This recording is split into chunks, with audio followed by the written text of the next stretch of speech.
বুড়ো সুলতানের গল্পটা আমরা অনেকেই হয়তো ছোটবেলার গল্প হিসেবেই জানি, তাই না? কিন্তু এটা কি শুধুই একটা গল্প, নাকি এর ভেতরে আনুগত্য, বুদ্ধি আর দৃষ্টিভঙ্গির মতো গভীর কিছু ব্যাপার লুকিয়ে আছে? চলুন তো আজ এই সাদামাটা গল্পের পেছনের অসাধারণ দিকগুলো একটু খুঁজে দেখি। তো এই আলোচনাটা শুরু করার আগে একটা প্রশ্ন মাথায় আসছে। আনুগত্যের আসল পরীক্ষাটা আসলে কখন হয়? এই ছোট্ট গল্পটা কিন্তু আমাদের এই গভীর প্রশ্নের একটা দারুণ উত্তর দেবে। চলুন দেখি সেটা কি। গল্পের শুরুতেই আমরা এমন একজনের সাথে পরিচিত হই যার জীবনটা একটা বড় সংকটের মুখে এসে পড়েছে। আর এই সংকটটাই কিন্তু পুরো গল্পের ভিত্তি। এই যে ইনি হলেন আমাদের গল্পের নায়ক সুলতান। ভাবুন একবার, কত বছর ধরে সে তার প্রভুর ছায়াসঙ্গী ছিল, সবচেয়ে বিশ্বস্ত বন্ধু। কিন্তু দেখুন সময়ের কি খেলা। সুলতান এখন বুড়ো, শক্তিহীন, দাঁত পর্যন্ত নেই, আর এটাই তার পরিস্থিতিকে আরও করুণ করে তুলেছে। একবার শুধু কল্পনা করুন, যার জন্য সারা জীবনটা দিয়ে দিল, সেই প্রভুর মুখেই সুলতানকে শুনতে হলো এই কথাটা। বেচারা সুলতান আর কোনো কাজের নয়, কালই আমি ওকে শেষ করে দেব। ব্যাস, এই একটা বাক্যই সুলতানের জীবনকে একেবারে খাদের কিনারায় নিয়ে এলো। তো যখন জীবন মৃত্যুর প্রশ্ন, তখন অনেক সময় শত্রুর কাছেও হাত পাততে হয়, তাই না? সুলতানও ঠিক তাই করল। সে এমন একজনের কাছে সাহায্য চাইতে গেল যাকে সাধারণত শত্রু বলেই সবাই জানে, এক চালাক নেকড়ে। আর এই অসম্ভব বন্ধুত্বটাই গল্পের মোড় ঘুরিয়ে দেয়। আর এখান থেকেই শুরু হলো গল্পের সবচেয়ে ইন্টারেস্টিং পার্ট। সুলতানের জীবন বাঁচানোর জন্য একটা দারুণ চতুর পরিকল্পনা করা হলো। প্ল্যানটা ছিল খুবই বুদ্ধিদীপ্ত, কিন্তু এর মধ্যে একটুখানি প্রতারণার ছোঁয়াও ছিল। নেকড়ের প্ল্যানটা ছিল একেবারে নিখুঁত, 4 ধাপের একটা মাস্টার প্ল্যান। দেখুন, প্রথমে প্রভু আর তার স্ত্রী তাদের বাচ্চাকে মাঠে নিয়ে যাবে। ঠিক তখনই নেকড়ে এসে বাচ্চাটাকে ছিনিয়ে নেওয়ার ভান করবে। তারপর সুলতান বীরের মতো নেকড়েকে তাড়া করবে, আর শেষে সুলতান বাচ্চাটাকে উদ্ধার করে সবার চোখে হিরো হয়ে উঠবে। কি অসাধারণ প্ল্যান, তাই না? আর যেমনটা ভাবা হয়েছিল, প্ল্যানটা এক্কেবারে সফল। সুলতান রাতারাতি আবার হিরো হয়ে গেল। নরম বিছানা, ভালো ভালো খাবার, আদর সবই ফিরে পেল। দেখে তো মনে হচ্ছিল, যাক, সব সমস্যার সমাধান হয়ে গেছে। কিন্তু আসলেই কি তাই? একটা সমস্যার সমাধান হতে না হতেই সামনে এসে দাঁড়ালো আরেকটা নতুন, আরও জটিল সমস্যা। আর এখানেই শুরু হলো সুলতানের আনুগত্যের আসল পরীক্ষা। দেখুন, দ্বন্দ্বটা ঠিক কোথায়।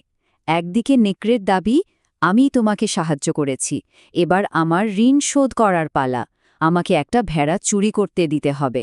আর অন্যদিকে সুলতানের সাফ জবাব, কখনোই না, আমি আমার প্রভুর সাথে বিশ্বাসঘাতকতা করতে পারব না। একদিকে জীবন বাঁচানোর ঋণ, অন্যদিকে প্রভুর প্রতি আনুগত্য। সুলতানকে একটা কঠিন সিদ্ধান্ত নিতেই হতো। তো সুলতান তার সিদ্ধান্ত নিয়েই ফেলল। সে তার আনুগত্যকেই বেছে নিল। আর এর ফল যা হওয়ার তাই হল। সে প্রভুকে সব বলে দিল, আর প্রভুর নেকড়েকে আচ্ছা মতো ধোলাই দিয়ে তাড়িয়ে দিল। কিন্তু গল্প এখানেই শেষ না। এই ঘটনার পর অপমানিত আর ক্রুদ্ধ নেকড়ে প্রতিশোধ নিতে ফিরে এলো। আর এবার পরিস্থিতি এমন একদিকে মোড় নিল যা কেউ ভাবতেও পারেনি। ক্ষিপ্ত নেকড়ে এসে সুলতানকে বিশ্বাসঘাতক বলে ডাকল আর সরাসরি যুদ্ধের চ্যালেঞ্জ জানালো। কিন্তু একবার ভাবুন, দাঁতহীন বুড়ো সুলতান একা কিভাবে লড়বে? তার তো জেতার কোনো সম্ভাবনাই নেই। আর ঠিক তখনই সুলতানের সমর্থনে এগিয়ে এলো কে জানেন?